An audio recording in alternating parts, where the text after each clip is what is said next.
Good morning, everyone, and thank you, Chair, for that introduction. I've recently started working on an AI project at the HSRC.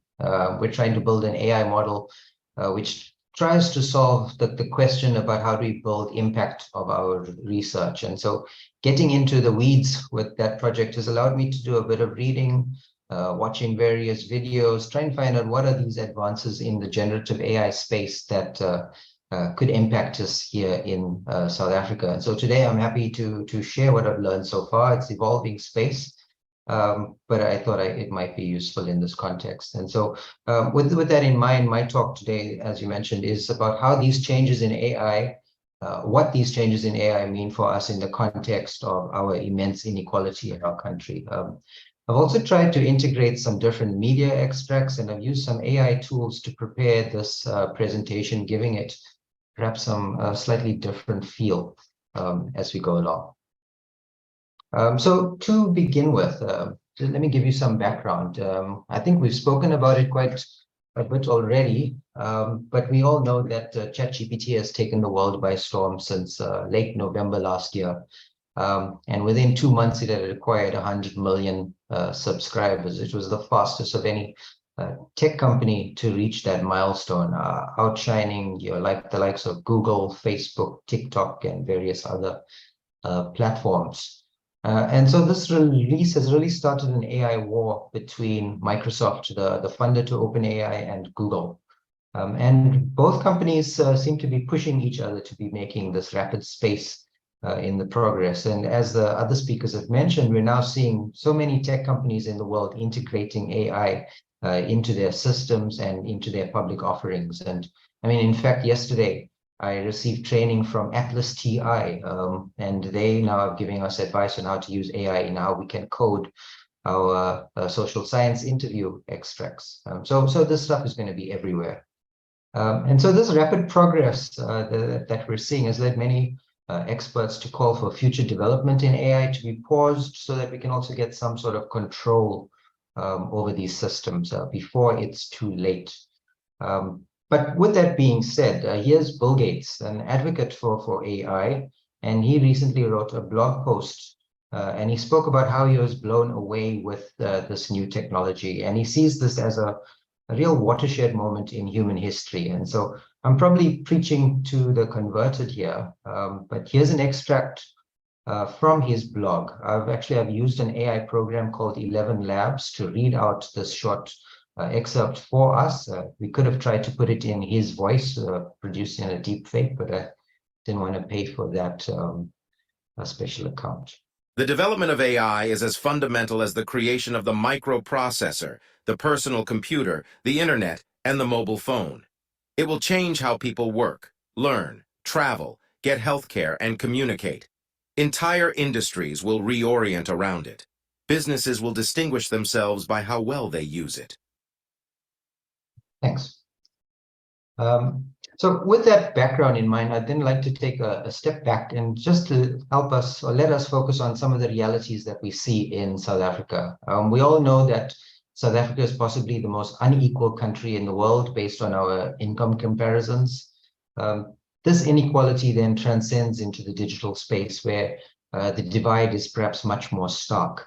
And with the COVID pandemic, we saw youth unemployment shot up quite dramatically. Our young people under 24 are in a now very precarious position. If we use just the narrow definition of unemployment, we see 63% are unemployed, and only 7.6 of those in that age band are in some form of meaningful work, this was as at in Q1 of 2021, as reported by Stats SA.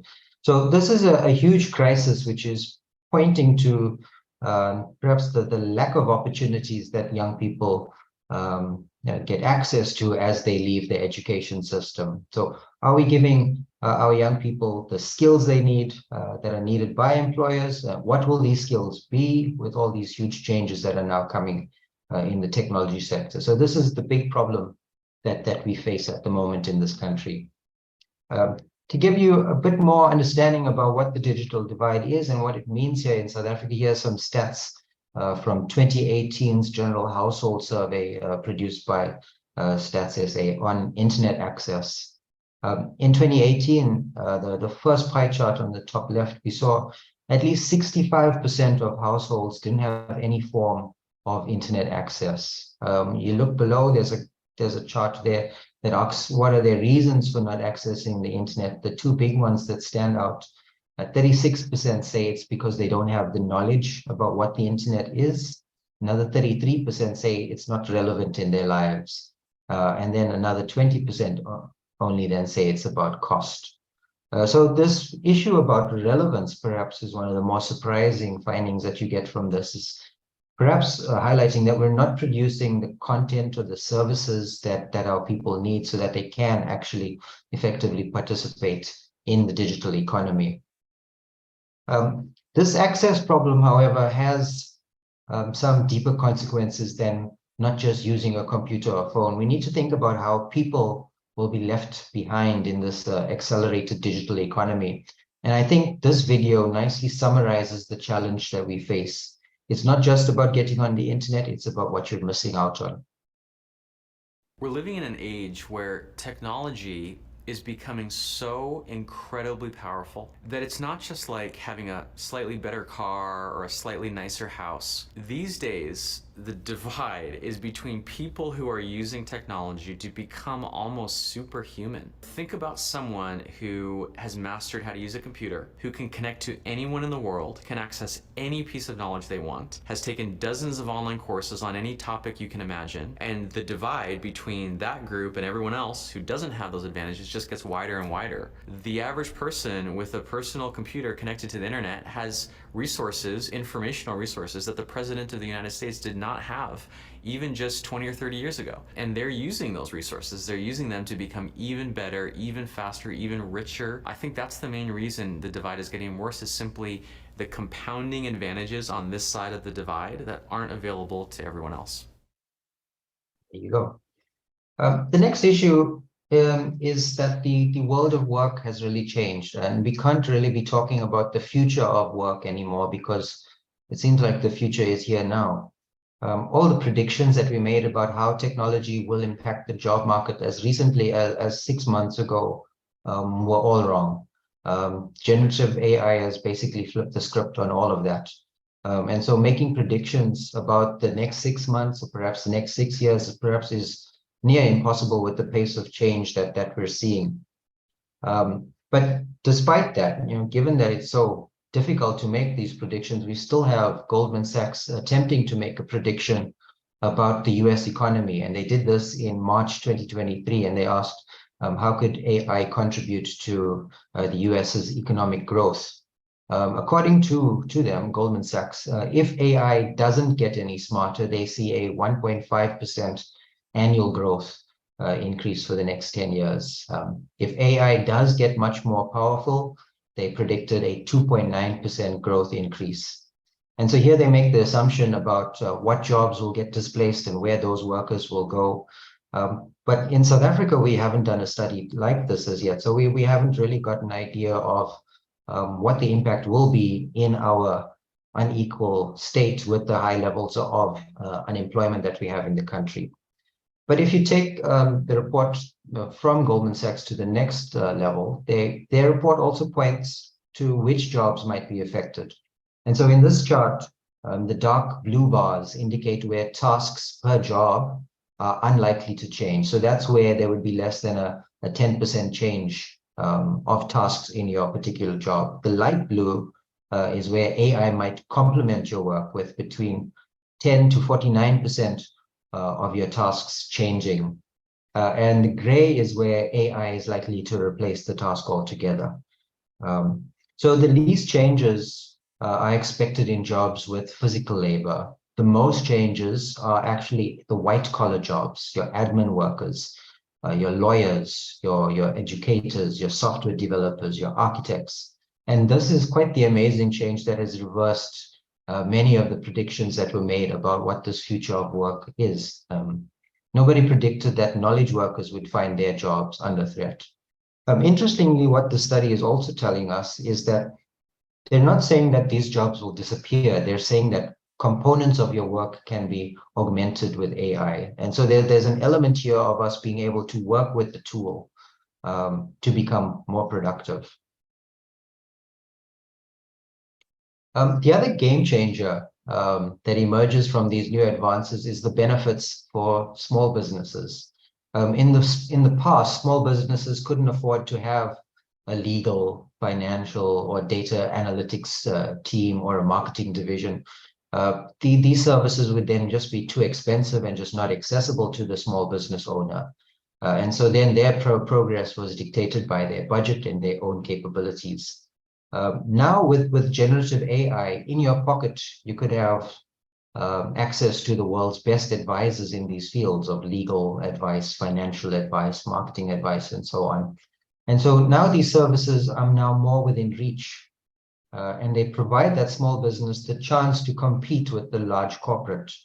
However, to get the most out of these tools, you need to have two things. One is an internet access connection. You need to have an appropriate device to access the internet. And the second is to have some knowledge about how to use generative AI.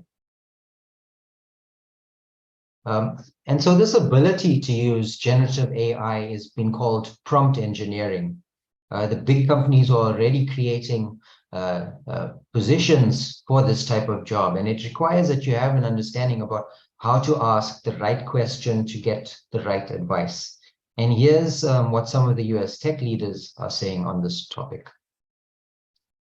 People are developing some skills around knowing how to ask GPT questions in the right way. Exact prompt engineering. Why? Because GPT is a command line interface. So if you ask GPT a simple question about what's the best restaurant in Napa, it knows how to answer that. But there are much more complicated questions that you kind of need to know how to prompt it in the right way. A great prompt engineer is going to become a title and an actual skill, the ability to interface with these Here you go. AIs. Coding and that School prompt 2.0. engineer, well, no, a prompt engineer, somebody who's very good at talking to these instances and maximizing the result for them and refining the results for them, just like a detective who asks great questions. That person is going to be 10 or 20 times more valuable. There's going to be somebody who's sitting there like, remember Tom Cruise in Minority Report as a detective was moving stuff around with an interface, with the gloves and everything. This is kind of that manifested. So it's interesting times. The next big issue that I want to talk about is how these tools can accelerate knowledge diffusion. So there's an opportunity here to elevate our ability to learn and to share knowledge. Satya Nadella, the Microsoft CEO, perhaps explains this very well during an interaction that he had with Klaus Schwab at the World Economic Forum's annual meeting in January earlier this year. And so this extract is from Nadella, talking about quite an eye-opening moment he had about how these tools can be leveraged and how they promote knowledge diffusion.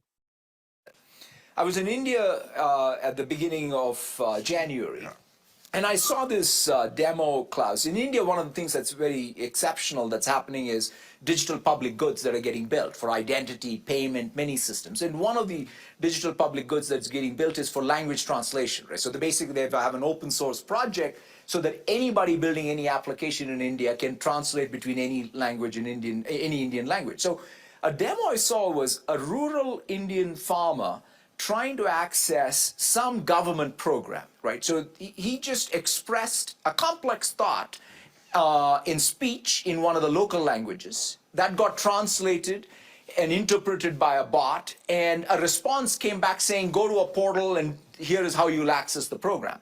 He said, look, I'm not going to go to the portal. I want you to do this for me. And it completed it. And the reason why it was able to complete it was because a developer building it had taken GPT and trained it over all of the Government of India documents and then scaffolded it with this speech recognition software. So think about what that meant, right? That basically meant that a large model, a foundational model that was developed in the West Coast of the United States a few months before, had made its way to a developer in India who then sort of added value to it to make a difference in a remote villager's life. And I've never seen that type of diffusion.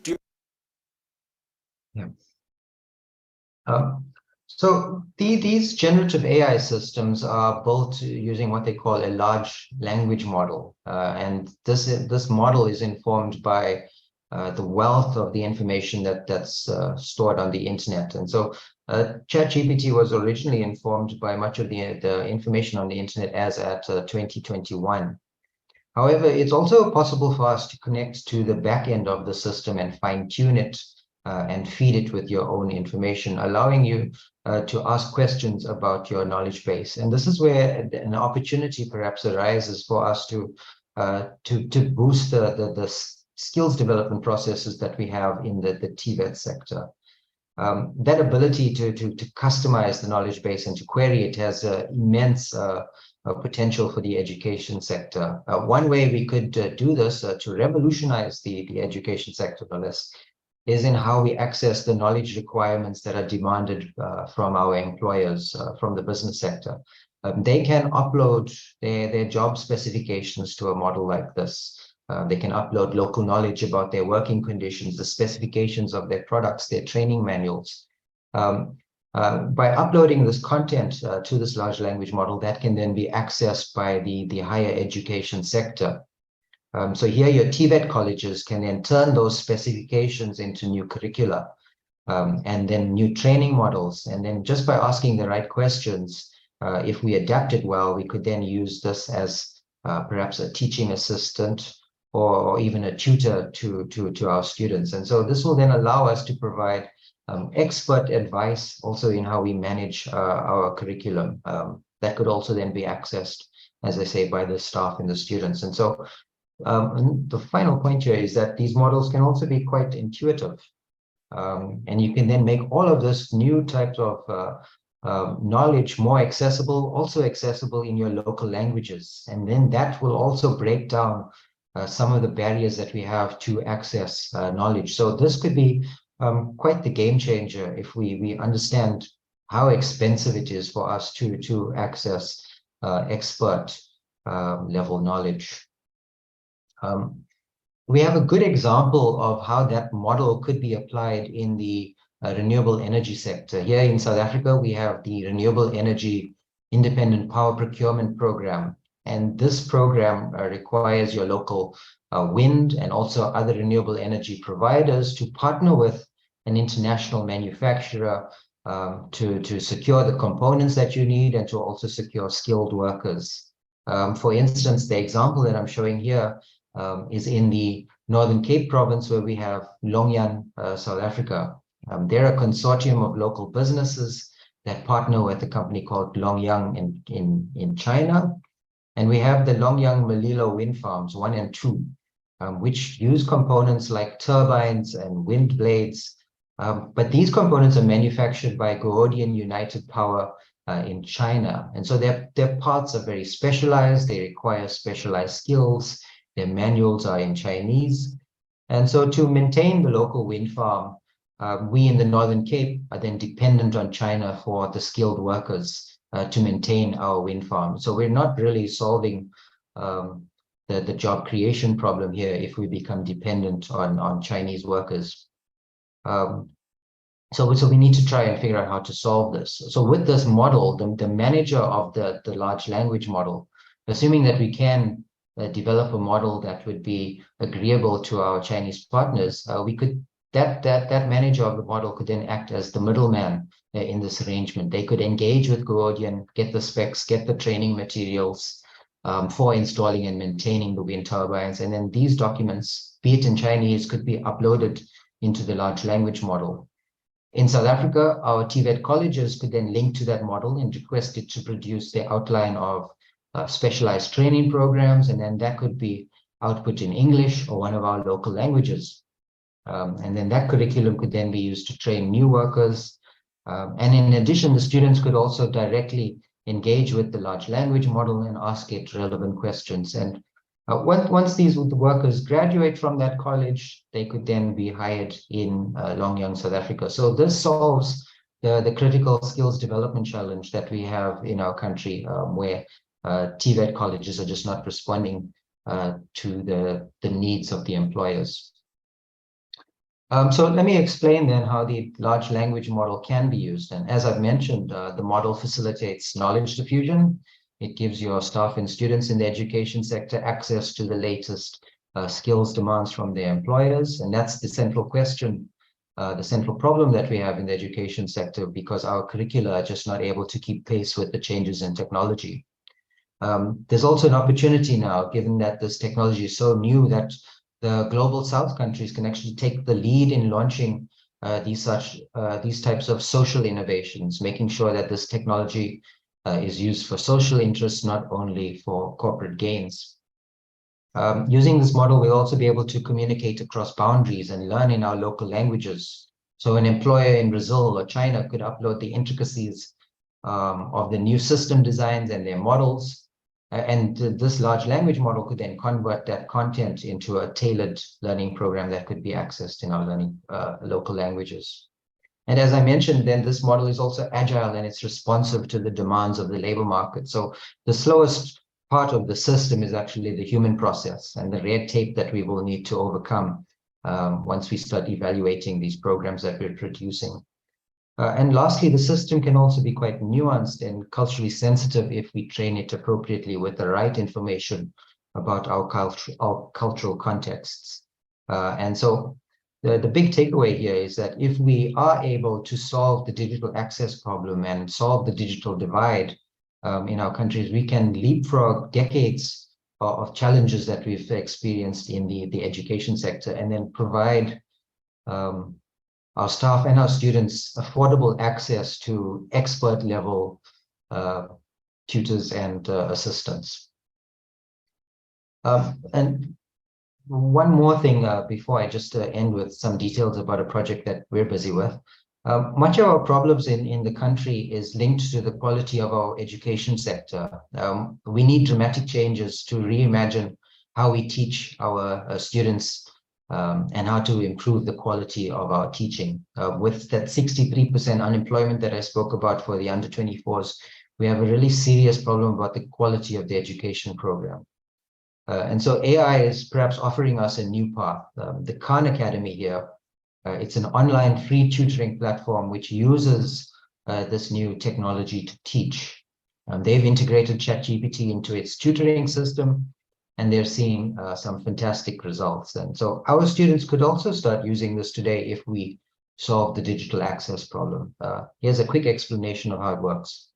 I think we're at the cusp of using AI for probably the biggest positive transformation that education has ever seen. And the way we're going to do that is by giving every student on the planet an artificially intelligent but amazing personal tutor. It can answer questions, it can quiz you, it can connect it to other ideas. And it's not just exercises, it understands what you're watching. It understands the context of your video. It can answer the age-old question, why do I need to learn this? And it asks Socratically, well, what do you care about?